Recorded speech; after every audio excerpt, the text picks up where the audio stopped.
कहानी हनुमानपुर नाम के एक छोटे से गांव की है। यही अजय नाम का एक साधारण किसान अपनी पत्नी सीमा और बेटे राजू के साथ हंसी खुशी जीवन बिताता था। अजय की पुश्तैनी जमीन की उपजाऊ शक्ति कम होने लगी, जिससे वो चिंतित था। मेरी जमीन अब पहले जैसी नहीं रही, मुझे कोई और रास्ता ढूंढना होगा। इस जमीन के भरोसे अब गुजारा नहीं होगा। अजय तुरंत घर की तरफ चल देता है। वो घर पहुंचकर सबसे पहले अपनी पत्नी सीमा को आवाज लगाता है। सीमा, जरा यहाँ आना, तुमसे एक जरूरी बात करनी है। अजय की बात सुनकर सीमा वहाँ आ जाती है। जी बोलिए, आपने बुलाया? मैं सोच रहा हूँ कि कुछ समय के लिए इस बार खेती करना बंद कर दूं, पर अब घर का खर्च कैसे चलेगा? आप गांव के जमींदार काका साहब से क्यों नहीं मिलते? वो बहुत नेक दिल इंसान हैं और आपकी मदद जरूर करेंगे। हाँ सीमा, तुम सही कह रही हो। मैं कल सुबह ही उनसे मिलने चला जाऊंगा।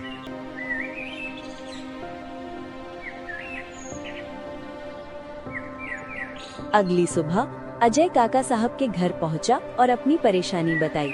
अरे अजय बेटा, खेती क्यों छोड़नी? तुम एक काम करो, गांव के बाहर मेरी एक जमीन है, तुम उस पर खेती करो। ठीक है काका साहब, मैं कल से ही उस खेत पर काम शुरू कर दूंगा।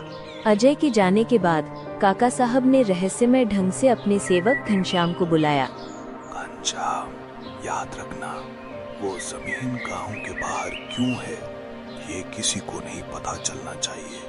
कल सुबह अजय के जाने से पहले उस कुएं के पास नारियल की बलि डाल देना, किसी को शक नहीं होना चाहिए। जी काका साहब, जैसा आप कहें। अगले दिन सुबह होने के बाद अजय काम पर जाने से पहले सीमा को बताया। सीमा, मैं काम पर जा रहा हूँ। काका साहब का खेत काफी बाहर है, मुझे शाम को लौटने में देर हो सकती है।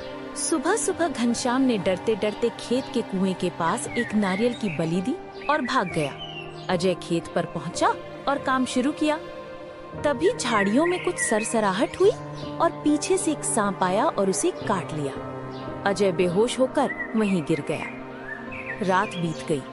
अगली सुबह भी अजय नहीं आया तो सीमा घबराकर काका साहब के पास पहुंची। काका साहब, अजय कल आपके खेत में काम करने गया था, पर अब तक घर नहीं आए हैं। काका साहब ने तुरंत घनश्याम को भेजा। उसने देखा कि अजय बेहोश खेत में गिरा हुआ है। उसका पूरा शरीर सांप काटने की वजह से नीला हो गया है। काका साहब, अजय का तो पूरा शरीर नीला पड़ चुका है। मुझे लगता है इसे किसी सांप ने काटा है। काका साहब और सीमा वैद्य जी को लेकर अजय के पास पहुँचे। जहर शरीर में बहुत देर तक रहा, वह गहन बेहोशी की हालत में चला गया है। ये कब होश में आएगा, कहाँ नहीं जा सकता। गांव वाले अजय को उठाकर घर लाए। काका साहब ने हर महीने पैसे भेजने का वादा किया और चले गए। अजय के बिस्तर के पास सीमा को कहीं से आया हुआ नारियल का एक टुकड़ा मिला। ये नारियल का टुकड़ा यहाँ कैसे? अजय तो कल ही उस खेत पर गया था। क्या इस खेत के साथ कोई रहस्य जुड़ा है? क्या काका साहब को छुपा रहे हैं? अब उनका परिवार संकट से जूझने लगा। तभी राजू ने काम करने की बात कही, पर सीमा ने उसे दृढ़ता से मना किया। माँ, अब हमारे घर का खर्च कैसे चलेगा? नहीं बेटा, तुम्हें काम करने की कोई जरूरत नहीं है। तुम्हारे पिताजी का सपना है कि तुम बहुत बड़े अफसर बनो और मैं तुम्हें वो बना कर रहूंगी, भले ही मुझे कितनी भी मेहनत क्यों ना करनी पड़े। सीमा ने दिन में दोहरी मेहनत की। सुबह खेत पर और दोपहर में लोगों के घरों में काम। रात को वो चुपके से काका साहब के पहले वाले खेत के आसपास जाती। कई महीनों की मेहनत के बाद एक रात सीमा ने घनश्याम को डरते हुए कुएं के पास मिट्टी दबाते हुए देखा। सीमा उसके पास गई। घनश्याम, तुम यहाँ क्या छुपा रहे हो? माँ, सीमा भाभी, आप यहाँ? सीमा के दबाव बनाने पर घनश्याम ने वो भयानक रहस्य उगल दिया। काका साहब ने मुझे बताया था कि उस जमीन पर बरसों पहले एक साधु ने श्राप दिया था कि अगर वहाँ खेती हुई तो हर साल पहला किसान सांप के काटने से मारा जाएगा। क्या? और उन्होंने जानबूझकर अजय को वहाँ भेजा? क्यों?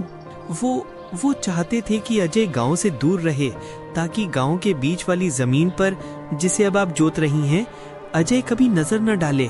काका साहब ने उस जमीन के कागजातों में हेर-फेर किया था। सीमा ने काका साहब का सामना किया। उन्हें अपनी गलती माननी पड़ी और उन्होंने अजय और सीमा से माफी मांगी।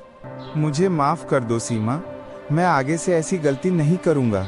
मुझे अपनी गलती पर पछतावा है। वैद्य जी की दवा और सीमा की देखभाल से अजय होश में आ गया।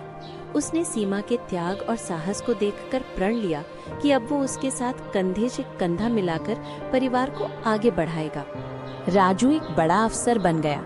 सीमा का त्याग, उसका साहस और सच्चाई की खोज, तीनों ने मिलकर हनुमानपुर गांव में न्याय और प्रेम की एक नई मिसाल कायम की।